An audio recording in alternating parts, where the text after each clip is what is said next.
Good morning. This week, House Republicans are voting on legislation to restore our constitutional rights and freedoms after 2 long years of Democrats' COVID-19 power grab policies. The extended COVID lockdowns, like the ones we saw in my home state of New York, caused irreparable damage to our children's development, financial strain on our small businesses, and unnecessary deaths among our most vulnerable seniors due to former disgraced Governor Andrew Cuomo's deadly and fatal nursing home order. Under the guise of COVID-19, Democrats' authoritarian policies weaponized the federal government, forced unconstitutional vaccine mandates, and cost hundreds of billions in waste and abuse of Americans' hard-earned taxpayer dollars. This week, House Republicans will pass a bill that will force the federal government to acknowledge what the American people already know: the pandemic is over. In addition, the Freedom for Healthcare Workers Act will end the unconstitutional COVID-19 vaccine mandates that cost our healthcare workers who bravely served on the front lines in the wake of the pandemic. It cost them their livelihoods and caused a crisis of staffing shortages nationwide. House Republicans will also pass the Show Up Act. Americans across the country show up to work every day. There is no reason why federal employees should not be held to the same standard. House Republicans will deliver on our promises to hold Democrats accountable for their failed COVID-19 policies. And as the conference chair, every week we are highlighting one of our newly elected freshman members. And I'm honored to introduce our next speaker, Laurel Lee, newly elected from Florida's 15th District. Hi. My name is Retzef Levy, and since 2006, I'm a faculty member at MIT in Cambridge, Massachusetts. I have more than 30 years of experience as a practitioner and an academic in using data and analytics to assess and manage risk, particularly in the context of health systems, health policies, as well as the management of safety and quality of manufacturing of biologic drugs. I'm filming this video to share my strong conviction that at this point in time, all COVID mRNA vaccination program should stop immediately. Gentleman from Kentucky is recognized. As the second sponsor of this bill, I'm very excited to see it moving here in Congress. It is long overdue. And the other side of the aisle walked into this room tonight fully prepared to be diametrically opposed to it. But the administration threw him a curveball. The administration is in full retreat at this moment, and so they have to retreat with the administration. I believe the administration would not have done this tonight. I mean, if you think it's a coincidence, I think you're a coincidence theorist. It is no coincidence that while we were debating these very measures, the executive branch went into full retreat on this. They're actually trying to save, I think, the other side of the aisle from taking a tough vote, saving some face so that they can vote against it because, well, the timing's not right. And then there was the argument made tonight on this bill and the one preceding it that does something similar, that we should wait until we have committees formed. The American people cannot wait another week. They cannot wait another day. Livelihoods have been ruined. So many people have suffered because this has gone on too long. The president said, what was it, to CBS 60 Minutes months ago, that the pandemic is over. And now he's saying, well, we need just 60 more days to pull this off. Now that you all have this idea that we should end it, I think I'll end it, and I need 60 days. I would like to ask Mr. Larson, the president in his statement of administrative policy says he needs 60 days. He wants to honor his previous commitment to give at least 60 days notice prior to termination. Why is he then going to go 100 days from now to do it? What's the...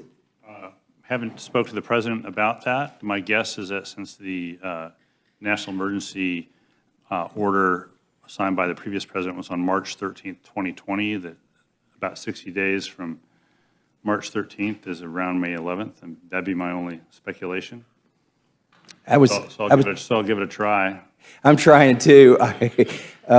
I see that the things are going to expire on March 1st and April 11th. So if he's going 60 days from April 11th, April, help me out here. Mr. Chair, I wasn't told there would be math. April, May, June. 60 days from April 11th would be June 11th, I think, maybe June 10th. And then March 1st, 60 days from that, would be April, would be May 1st. So I don't know, I'm having a problem with the math. I don't think this has ever been about math. I don't think it's ever been about science. I think it's been about politics. And I would just say, you know, we don't need to beat a dead horse. All these mandates and all these emergency things, they're dead. But elections have consequences. If you're watching this tonight, or you watch the vote tomorrow, and you see that the White House is in full retreat on this issue, it's because he's lost the confidence of the American people on this issue, and he knows it. We should have had a vote on this emergency. We should have a vote on and I know your topic's not the mandates, but we talked about it tonight. We should have Congress should have been voting on this. We should have been having hearings, but we couldn't have them. And so forgive us, Mr. Chairman, please, and Ranking Member, if it seems like we're moving too quickly, because the American people think we're moving too slowly. And I would suggest that these bills probably don't. Okay. That right there, we had Harvard versus MIT. We had Elise Stefanik at a press conference today. And of course, this professor with this very controversial bomb he dropped from MIT, and Thomas Massey. And Massey's a little not quite your typical congressman, but he's probably got the biggest brain up there. He's also from MIT. So to help me sort it all out, and for the audience, we reached out to Yale, and we got Dr. Naomi Wolf. Dr. Wolf, I can't think of a better person that could actually think this through and weigh and measure it and tell us what's going on, given your political acumen, your professional career in messaging and media, and all the work you've done about the vaccine, about the mandates, about all of it. And you have been saying this now, I don't know, for a couple of years. Why do we still have this emergency? Why we still these emergency powers? Is Thomas Massey, as you get into your analysis for us, is Thomas Massey, I understand you've got other big breaking news coming out of your research, which I think only reiterates and reinforces what's happening. Is Thomas Massey right here? Are they doing this because they've lost the confidence in the American people, and they still trying to stretch it out as long as they can get it? And as Biden understands that the Democrats and the guys in the House understand that if the executive branch has lost confidence in their judgment on this, the American people are losing confidence. It's time to cut and run, ma'am. Look, if this was about the confidence of the American people, this announcement would have been a year and a half ago or more. It doesn't have much to do with the American people. We're not coming up for an election. The elections were decided. It's not 2024. There are other things going on. I mean, you showed a lot there, and let me just sort through it briefly. First, there was Elise Stefanik's very, very good speech. And I'm supposed to be nonpartisan, but just as a political consultant formerly and as an American citizen, I've got to give her like a 95% on that. And she hit every issue. And these should be thematic central issues for people from any party running for re-election. People lost jobs. Our kids were hurt. Our elder people died alone. There's no reason for it. And I also love the get back to work law or whatever it is they're calling it, show up law. That's going to resonate really, really well. And she delivered it correctly, which is this shouldn't be a time for partisan gloating. This shouldn't be a time for tit for tat or I told you so. A horrible, horrible thing has happened to the United States of America. It's happened to all of us, whatever our political party, whether we're vaccinated or unvaccinated, whether we're healthy or ill, it's happened to all of us. So I much prefer her approach to the approach of, ha ha ha, you guys lost and, we're right. All that being said, let's move on to the MIT guy. that also doesn't have to do with the will of the American people, and it doesn't have to do with science. Here we've got a chessboard, right? And all of these people are scrambling to the place on the chessboard where basically you and I, this audience, and 6 other people who were constantly having their medical licenses taken away, constantly being called conspiracy theorists, were standing. And now everyone's saying, well, this is the mainstream. I'm right here. I've always been right here. Yes, indeed, the emergency is over. And, I'm fully declaring that the emergency is over. Okay. Why does that happen? It could have happened when there was no emergency, right? I mean, I saw data for deaths in the depth of the pandemic that showed that nothing very unusual was happening, right? It could have happened after it was established that young adults and children, weren't at serious risk of serious outcomes from this disease. They could have gone back to school. We could have lifted the state of emergency in every single state.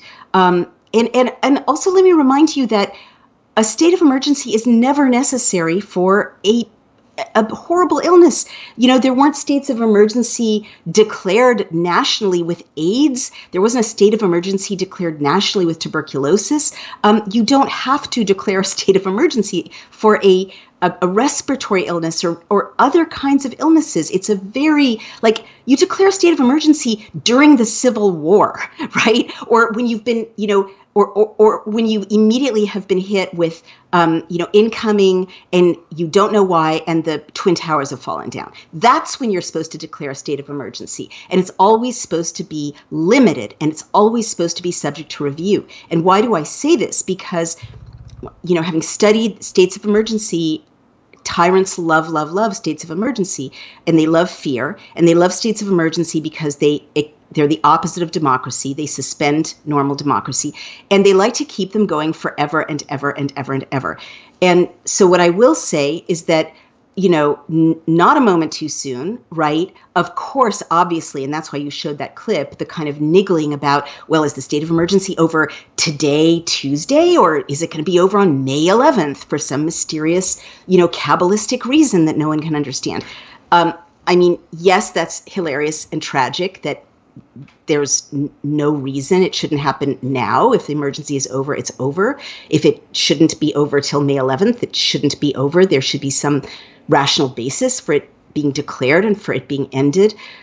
But even so, I'm not celebrating because and I'm sorry, Steve, but I will just say this, states all over this country continued and re-upped a state of emergency. And they had Republicans, and in some cases, they had Republican governors. I'm sitting in Massachusetts right now. A Republican governor kept the state of emergency going in Massachusetts when nothing was out of the ordinary in any dramatic way. Over and over, he closed small businesses, he closed restaurants, he closed schools, he forced children into masks. All of that happened under Republican leadership. And in many states where there was pushback, it wasn't necessarily that partisan. It took state legislators who cared about liberty to often get together to end the state of emergency. So if you guys were that concerned about the state of emergency, the Republican leadership should have told Republican governors across the country at any point in the last 3 years to end the darn state of emergency. And they didn't do it. So I'm glad this messaging is happening. I hope the bill passes. I don't know the status of it, but honestly, I don't want the people watching this to think, oh, okay, we're ending the state of emergency in May.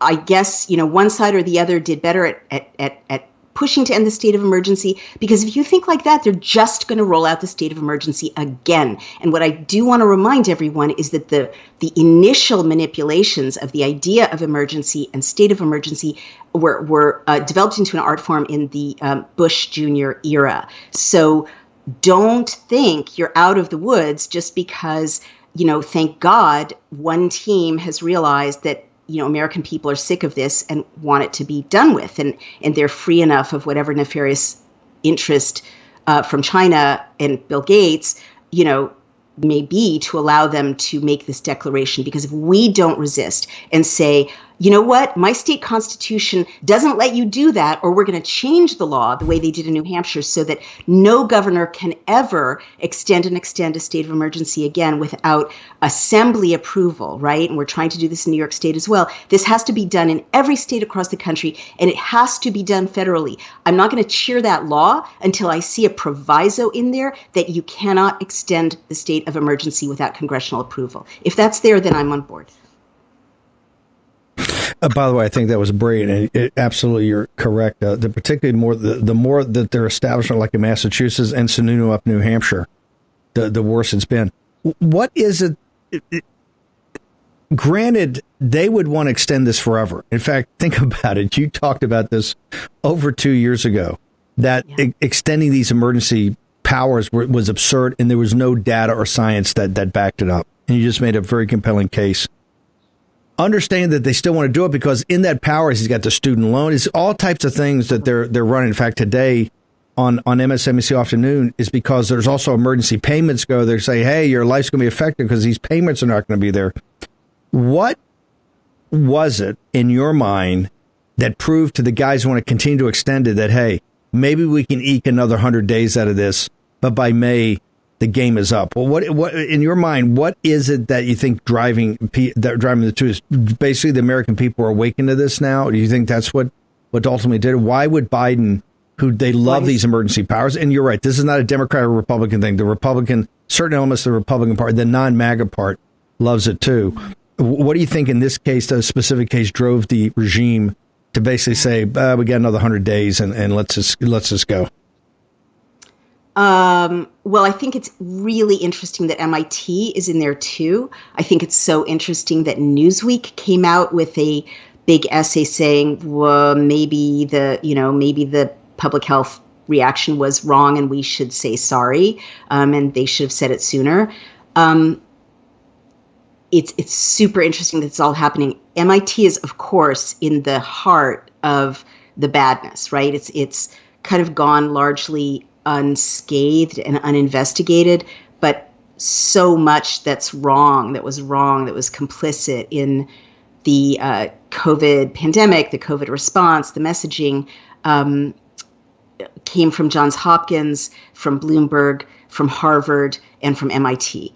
And so I think that people are really scared of what will emerge.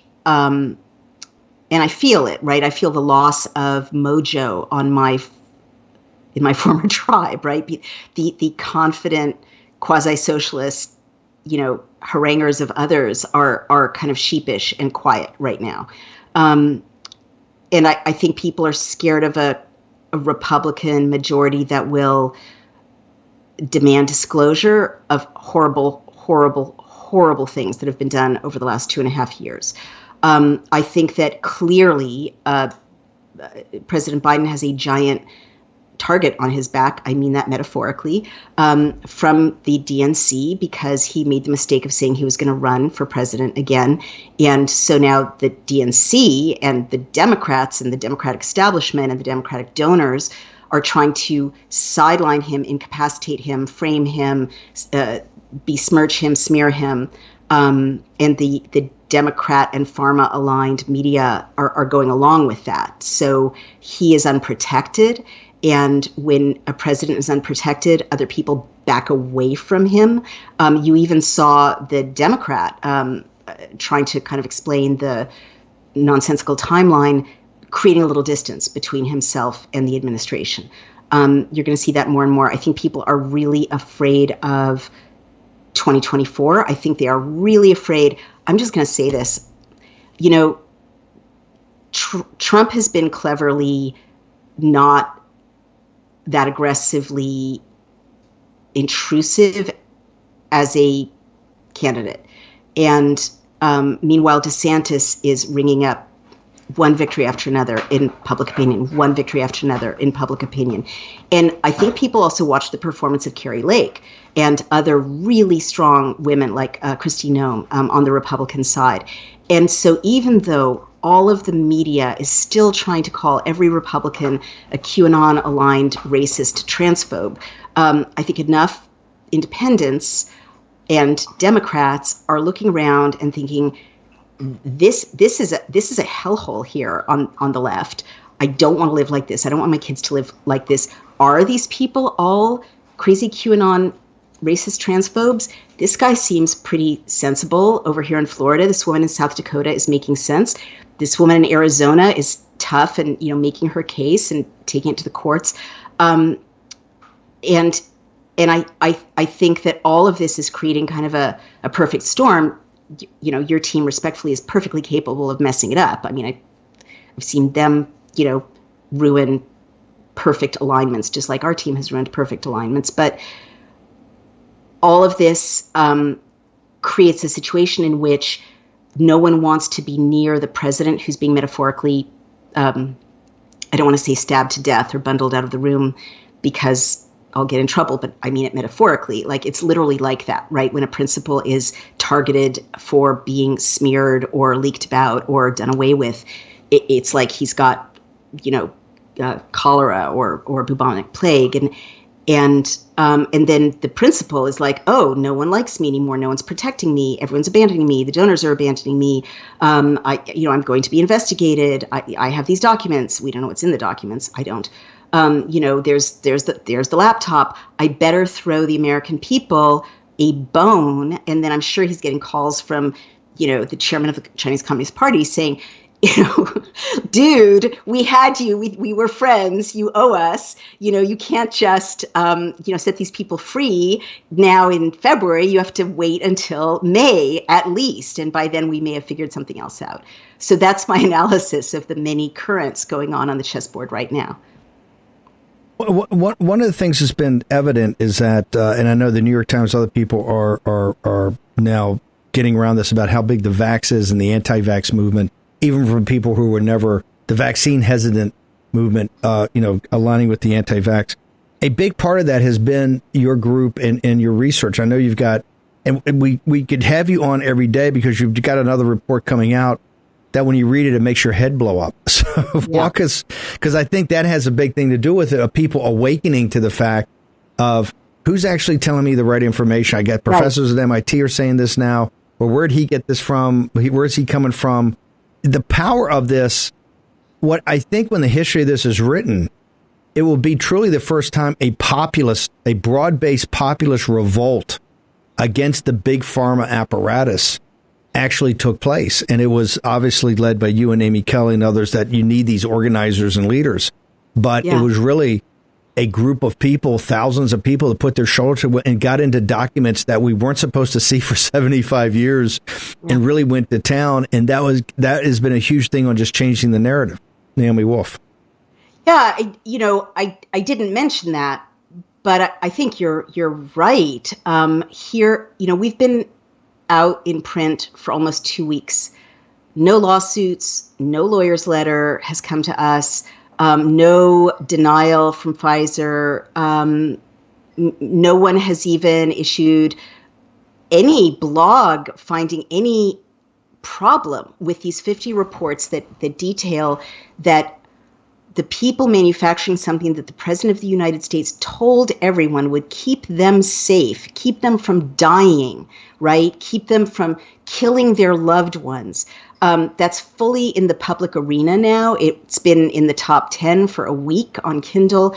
It's certainly people who don't watch Fox News or War Room are downloading it or having it sent to them by their loved ones. That thing we discussed yesterday about the Pfizer War Room Daily Cloud research reports book being number 2 most gifted on Kindle is really meaningful. It means a lot of people who watch CNN and listen to NPR are getting this, and it's 700 pages saying, Pfizer didn't care about killing you. They were perfectly willing to kill you. They were perfectly willing to damage the hearts of your children. They were perfectly willing to make your granddaughter sterile, or to make it impossible for your grandson ever to conceive. And I think also a factor I didn't mention is the Project Veritas expose, which is a bookend to the Pfizer book that we put out in terms of confirming the same thing. And there, everyone in America, like 20 million people, 30 million people by now, saw that this company that was so much the crown jewel of the Democrats, right? We got a vaccine in every arm, biggest rollout in history, warp speed, right? Like President Biden wore Pfizer and Moderna like that was his magical kind of gift to the American people. Well, they turn out to be psychotic murderers, like on a global scale. Yes, we're doing gain of function. Sure, we're mutating viruses. What's wrong with that? Silly you. Why wouldn't you want to be a bacterium in our petri dish? So people are reeling. This is horrifying. This is the stuff of, like, I keep expecting to wake up from this, but the bottom line is, between these two cultural documents, our book and the 11-minute clip of this Pfizer executive basically boasting about gain of function research on us, people are horrified, and it's thoroughly under the custody of that president. So yeah, I think that's having an impact as well. Hang on one second. We would want to hold you over through the break. I might add that Pfizer, in the month of January, lost $43 billion in market cap, 15% drop, biggest since the financial crash of 2008. Short commercial break. Naomi Wolf back in the War Room in a moment.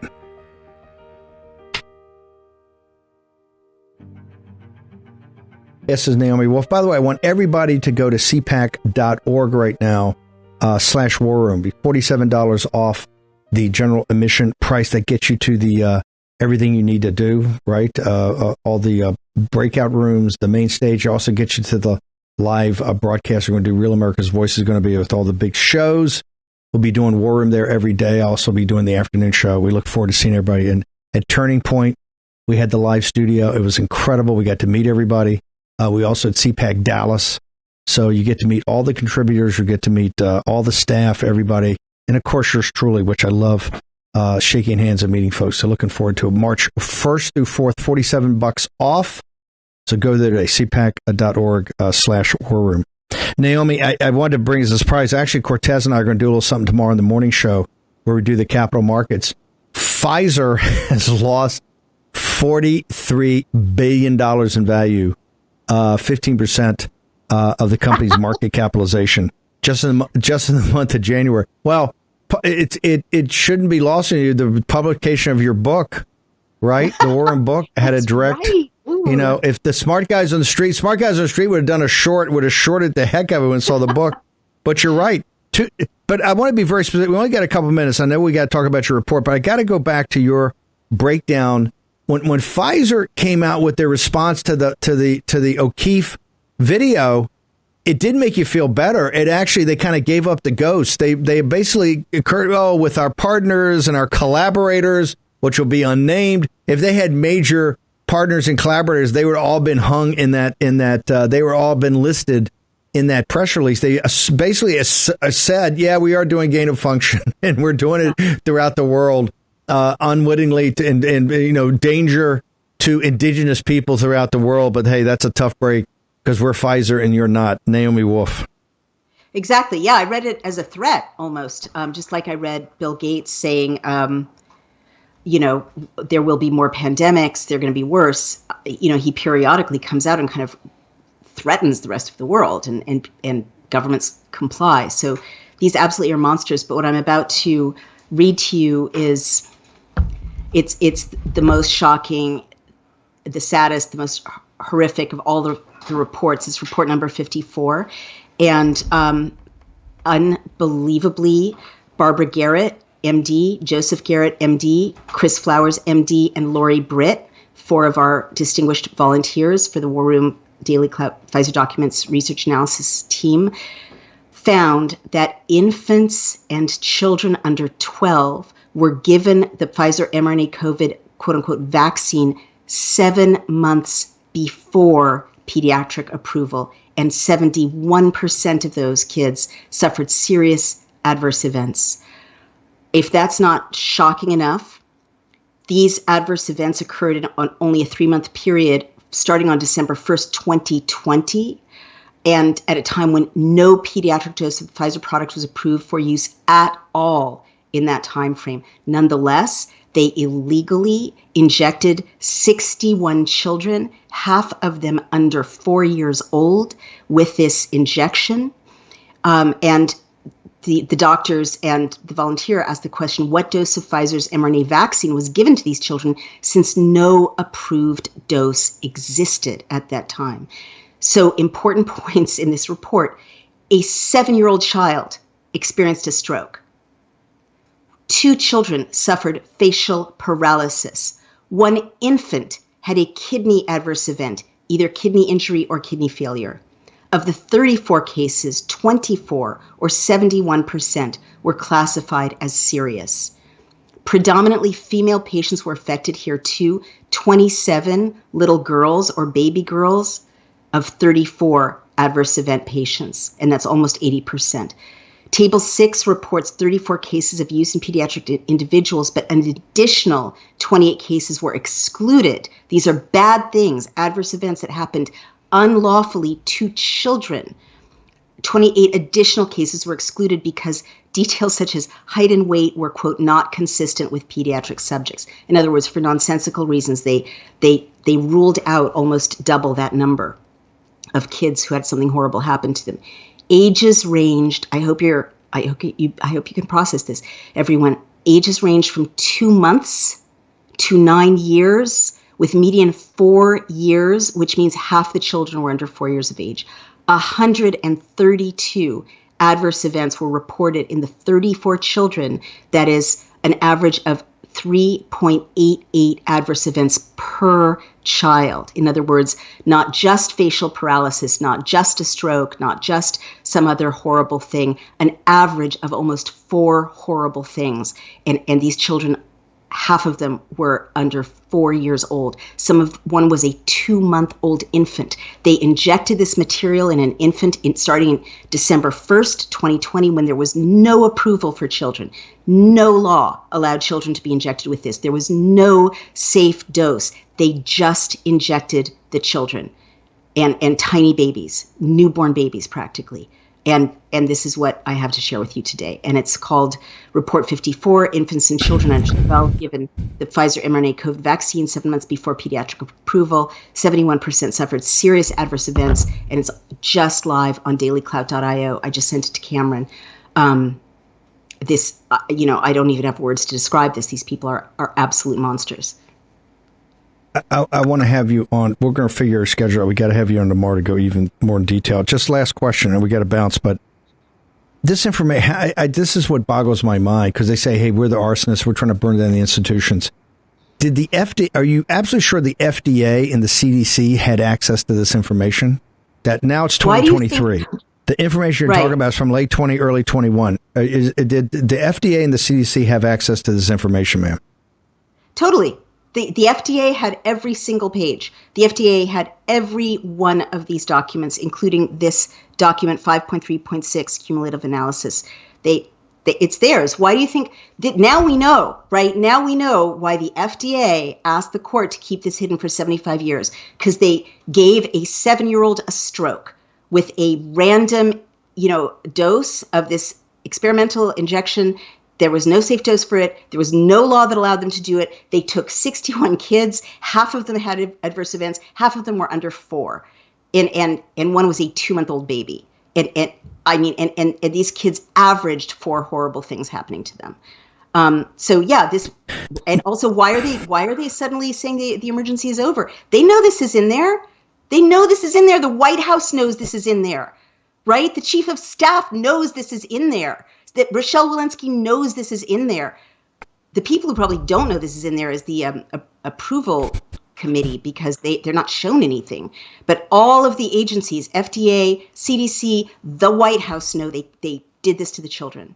And then they rolled it out 7 months later on your kids.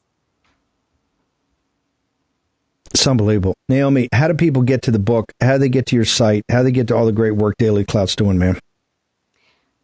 Please go to Amazon, order it on Kindle. share it, gift it. It's so important. I really think keeping it in the bestseller list is helping us break through. And I do agree with Steve that that's, shifting the momentum here. Please go to dailyclout.io. You can download a PDF there. If you can't afford to buy it, you can download each of the reports for free on dailyclout.io. And you can find me on Substack. You can also find Amy Kelly and the reports additionally on Substack behind the FDA curtain. And, it's just so important that you get the word out about this. But this one, send this to everyone you know. This is a crime that cannot go unavenged. We will blow this out, and my Cameron and the staff will work with you. We got to get you back on tomorrow. Naomi, thank you, as always. Thank you, Steve. Very honored to be part of the small part of that in this War Room Posse. Just incredible. Posobiec, I got Jack Posobiec by phone. And Jack, I want to talk to you about Stalingrad, and we're going about 10 minutes to do that, and you're going to take it and run with it. But I got to ask you, given you and Tanya have two small, incredible sons, what is your sense when you hear about when Naomi comes out every day with these different reports from the Pfizer documents? How does it strike you, not with your political hat on or your messaging hat and everything you do in media, but it just as a parent?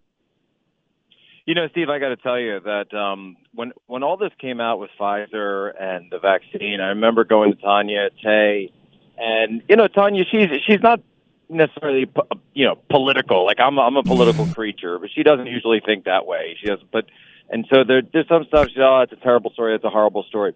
But when they started rolling this thing out, and when they started saying that they were making it mandatory for these vaccines to come if you wanted to go to say, and we live in the D.C. area, so the vaccine mandates were hard. They was hard and fast in the D.C. area for a long time. I'm telling you, she turned into another mode. She went full mama bear, and she said, if anyone comes near my babies with that poison, they're going to have to go through me first. And I could see it in her eyes, Steve. I could see it, that look of, you're not going to get my babies. You're not going to get my children. It's unbelievable. And what's come up every day is incredible. It's just incredible. And I think, Tanya, that's an awakening of particularly women, moms in this country have not been particularly, as Naomi talks about, have either been center left Democrats, independents, not hardcore. And I know dozens that are fire breathers on this. And every time Naomi puts out another report, they're going, okay, this is the New York Times, I can tell you, is doing a story right now. I think we'll be quoted in it. This is a massive issue politically in this country. It's just a massive issue, and it's going to be dealt with. For mothers, is you're striking them not in a political place. This is tapping into some of that deep biological, that spiritual connection that only a mother can have with her children. This is something where I think they are dealing with forces that they have no idea what they've awakened.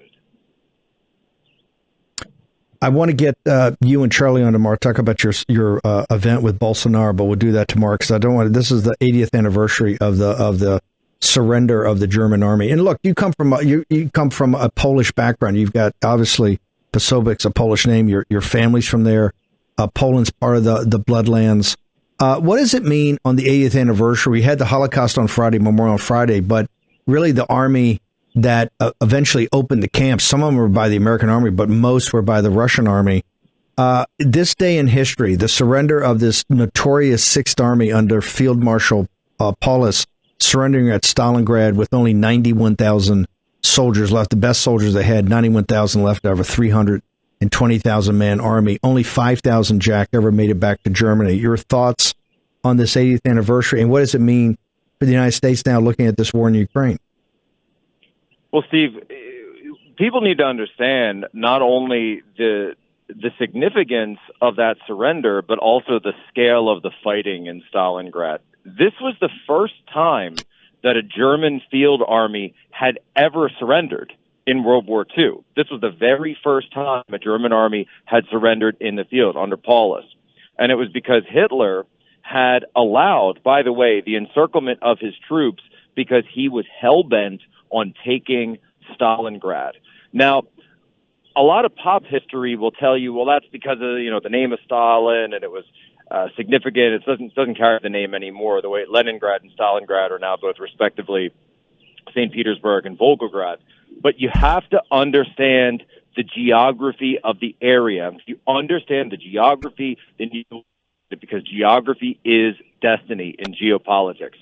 If you understand Mackinder's world island theory and the heartland theory, this area of Volgograd, this is the heartland of Russia's heartland. Because guess what? Russia is not a sea power. They've never had a significant navy. They've never had the ability to power project across oceans the way the British or the Americans have been able to, or the Japanese, the way the Chinese are trying to do now. Russia's never been able to do it. They are a land power.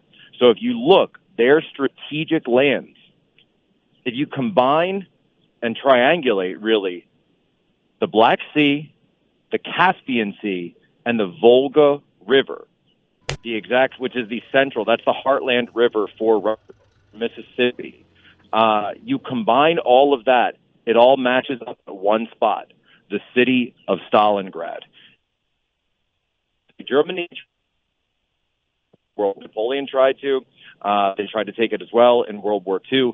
If you can cut Russia off from the Caucasus, if you can cut them off from their industrial heartland, from their energy base, from their oil base, then the entire country. That's why what's called the Volgograd Gap is Russians. That's why Hitler was trying to do this so much. But what people need to do is, yes, we understand the scale of Stalingrad. 2 million soldiers and civilians dead within a period of 6 months. The largest and bloodiest, and everyone's starving the entire time. Hitler had ordered the Luftwaffe to go in and level the entire city. They're fighting in the ruins. Everyone's starving. There's the famous movie by Jean-Jacques Annaud, The Enemy at the Gates, which is the first movie he made after 7 years in Tibet, about Vasily Zaitsev and the sniper duel between the German sniper played by Ed Harris and Jude Law plays Vasily Zaitsev, one of the most famous Russian snipers of all time, one of the most famous snipers of all time in general. The entire river ran blood red in Stalingrad. Largest battle in human history, bloodiest battle in human history. The fighting that's going on today in the Don River basin of Donbass is only a few hours away. It's in that exact same region, the Volgograd Gap. That is why this is so significant for the Russians. It's existential for them. It's not existential for us, but it is existential for them. Jack, that's what I want people to make sure they understand the history here. The history for people when you're in that part of the world, or even China, it's like that history is like yesterday. The Americans don't have no earthly idea of Operation Barbarossa, of the Russian front. I mean, some of the military hobbyists and some of the aficionados and some of the veterans and even some of the young people get really excited about World War II. But generally, 98% of the population of the United States thinks World War II was Pearl Harbor, not 98%, but a high percent, Pearl Harbor, D-Day, and the Holocaust. You don't understand the scale. And why is that hurting us now in thinking through what's going on? When you see Leopard 2 tanks that have the Iron Cross on them that'll be going across Ukraine, as Anne-Marie Slaughter even said, with that optic with American, she's pro this, with the American tanks going with them. Well, how is that going to set in that part of the world, sir? Look, Steve, in that part of the world, in the Soviet Union, the propaganda movies, the popular movies, whatever you want to call it, it was always about Germany. It was always about Germany. This is conjuring up the darkest nightmares of Eastern Europe, to hear that the gray tanks with iron crosses have returned yet again to confront us, to attack our lands. This and beyond Stalingrad, the occupation of Eastern Europe by Nazi Germany, which of course included Poland, what is today Belarus, parts of Ukraine, and all the way up to obviously in the south. This was some of the most nightmarish and atrocious warfare and battles. You had children picking up arms to go after the Nazis partisans that were going after the Nazis just be able to defend their families, to be able to defend their mothers and their sisters and and fathers defending their daughters from being raped in front of them. Horrific movies and accounts that come out of all of this. And of course, we know that it was in Eastern Europe where the vast majority of the Holocaust was perpetrated. This was that specific land. And so, look, I'm not saying that, that's what's going on today, but what I am saying is you are tapping into something that I don't think Westerners, specifically Americans, or really quite appreciate just how alarming this is for people in that region. No, it's dark. I call it the hungry ghost. Between 1930, and you know this, Jack, in the Bloodlands, between 1930 and 1945, 14 million people died of political violence, not just the warfare that went on. The warfare was another 10. I think it's 25 million to 30, even how they count, but 14 million, the Holocaust, the Holodomor in Ukraine, where they starved them to death. In Ukraine's like Kansas, they starved them to death. Anyway, we got to bounce, Jack. How do people get to all the shows, all the content? Because as well as you know China and the CCP, because you speak Mandarin, you're a naval intelligence officer, your understanding of geopolitics as part of the world is second to none. That's Jack Posobiec. Jack, how do people get to you and get to all your commentary and analysis? I appreciate that, Steve. Thank you very much. So it's at Human Events Daily. We do the show every day. It's up on podcast. It's up on Rumble. We're doing a Sunday special all about Ukraine this very weekend. We're going to have your esteemed colleague, Raheem Kassam, will be on joining us because we have to go back and really unpack how this all started and how we got to where we are today from 2013, 2014 to now. Raheem, under my tutelage, Raheem went to Kiev in 2014. Raheem knows the beginning of this as well as, or at least the modern part of it as well as anybody. Raheem Kassam was there reporting. He's got an incredible grip, so I can't wait to see that. We'll live stream it. Jack, thank you so much. Honor to have you on here, brother. Thank you. Steve, thank you. Okay, tomorrow, 10 o'clock, I will guarantee, I'll commit to you one thing. This show will be on fire. So let's get back here at 10 o'clock tomorrow morning, get a good night's rest, relax, get up, get some great coffee. Boom. We'll hit it at 10 a.m. See you there, 10 a.m. Eastern Standard Time.